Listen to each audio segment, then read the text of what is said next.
signe du Scorpion, un signe très particulier, parce que, pourquoi c'est un signe particulier? Parce que d'abord c'est un signe d'eau, donc c'est un signe, comme tous les signes d'eau, éminemment réceptif, sensible, profond, qui perçoit énormément de choses de son environnement, notamment de manière instinctive chez le Scorpion.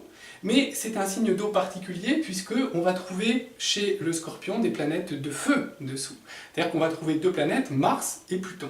C'est-à-dire qu'on sent que cette eau, qui est peut-être calme en apparence, en fait, sous cette eau se cache un feu ardent qui bouillonne, qui fait des bulles, qui remonte à la surface. Donc c'est pour ça qu'on a cette eau des marais, des marécages, vous voyez, parce qu'on sent qu'il y a quelque chose qui a envie de jaillir de dessous, comme un volcan finalement sous la mer. Alors que sont ces planètes Pluton et Mars? Eh bien, elles représentent effectivement nos instincts, nos pulsions également, et qui parfois remontent à la surface, crèvent cette surface et s'expriment de manière un peu désordonnée, voire un peu violente dans le monde.